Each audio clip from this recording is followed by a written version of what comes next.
10 లక్షల కోట్ల రూపాయల అప్పును జగన్ వారసత్వంగా ఇచ్చి వెళ్లారు అంటున్నారు ఆర్థిక మంత్రి పయ్యావుల కేశవ్. జీతాలకు అప్పులు వడ్డీ చెల్లింపుకి ఆదాయం సరిపోతోంది అని చెప్పారు. ఎన్నికల హామీలపై ప్రజలు ఆశలు పెట్టుకున్నారు అన్నారు పయ్యావుల. అయితే తల్లికి వందనం, అన్నదాత సుఖీభవ త్వరలో అమలు చేస్తామని చెప్తున్నారు మంత్రి. ప్రభుత్వ ప్రాధాన్యతలతో పాటుగా 5 ఏళ్లలో పూర్తి చేయని ఇరిగేషన్ ప్రాజెక్టులకు నిధులు కేటాయిస్తున్నామని చెప్పారు.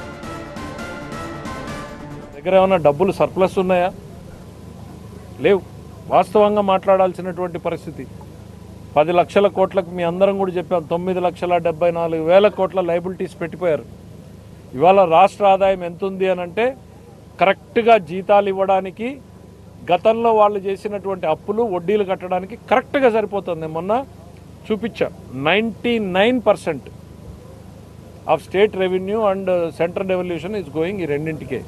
ఇది కాక మేము కంపల్సరీ నడపాల్సినవి ఉన్నాయి. కౌశిక్, నేను పార్ట్నర్షిప్ ఫర్మ్ స్టార్ట్ చేయడం బెస్టా, ప్రైవేట్ లిమిటెడ్ కంపెనీ స్టార్ట్ చేయడం బెస్టా? ఎందుకు అంత కన్ఫ్యూజన్? ఎక్స్పర్ట్ తో మాట్లాడు. ఎక్స్పర్టా? ఎలా? బాస్ వాలా బీ ద బాస్.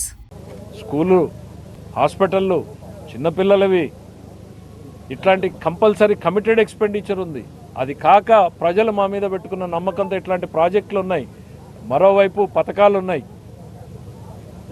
మా ప్రాధాన్యతల్ని మేము నిర్ణయించుకుంటూనే రేపు ప్రజలకు ఇచ్చినటువంటి వాగ్దానాలు ఉన్నాయి. మేము తల్లికి వందనం కావచ్చు, అన్నదాత సుఖీభావ కావచ్చు, వాటిని కూడా రాబోయేటువంటి 2-3 నెలల కాలంలో వాటికి కూడా మేము ప్రారంభిస్తామని చెప్పాం.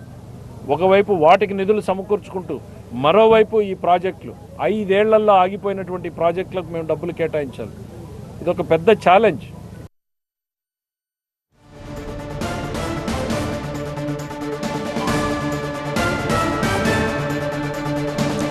అంతేకాదు జగన్ 700 కోట్ల రూపాయలతో ఒక ప్యాలెస్ కట్టుకున్నారు అన్నారు పయ్యావుల. ఆ డబ్బుతో హంద్రీనీవా ప్రాజెక్ట్ కాలువ లైనింగ్ పూర్తయిపోయేది అని చెప్పారు.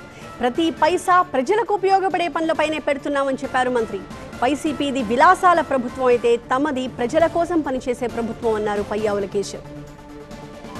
1 రూపాయి అప్పు తెస్తే ఆ రూపాయిని ఇట్లాంటి ప్రాజెక్టులో పెట్టే ప్రయత్నం చేస్తున్నాం. ఎందుకు అనంటే అది సమాజానికి, ప్రజలకి ఆదాయాన్ని పెంచుతుంది. తద్వారా రాష్ట్ర ప్రభుత్వ ఆదాయం పెరుగుతుంది. అదే జగన్మోహన్ రెడ్డి గారు ఏం చేశారు? ప్యాలెస్ కట్టుకున్నాడు. ఆయన 700-800 కోట్ల ప్యాలెస్ కట్టాడు. ఆ 700-800 కోట్లు ఖర్చు పెట్టుంటే హంద్రీనీవా వైడనింగ్ అయిపోయింది ఈ పాటికి. ఆయన ఋషికొండ ప్యాలెస్ ఏదైతే కట్టుకున్నాడో ఆ ఋషికొండ ప్యాలెస్ మీద పెట్టిన డబ్బు కట్టుంటే ఈ హంద్రీనీవా వైడన్ అయిపోయింది. ఈ జిల్లా రైతులు హ్యాపీగా సంతోషంగా ఉండే పరిస్థితి ఉండేది.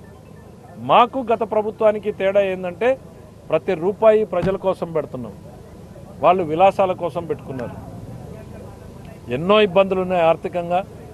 గత ప్రభుత్వంలో 5 ఏళ్లలో శుక్రవారం వస్తుంది అంటే ఏ పోలీస్ స్టేషన్ నుంచి ఎవరు వస్తారు, ఏ కేసులు పెడతారు, ఎట్లా తీసుకుపోతారు అనుకుంటా ఉంటే, ఆర్థిక మంత్రిగా ఇప్పుడు శుక్రవారం వస్తుంది అని అంటే ఏ బ్యాంకు నుంచి ఫోన్ వస్తుంది, రేపు సోమవారం లోపల మీరు ఏ డ్యూ డేట్లు ఉన్నారు, మీరు కట్టకపోతే మీ పరిస్థితి ఏంటి అనేటువంటిది ఏ ఫోన్ కాల్ వస్తుందో అనేటువంటి ఒక ఆందోళనతో గడపాల్సినటువంటి పరిస్థితి. వాస్తవాలు, దీస్ ఆర్ ఆల్ ఫ్యాక్ట్స్.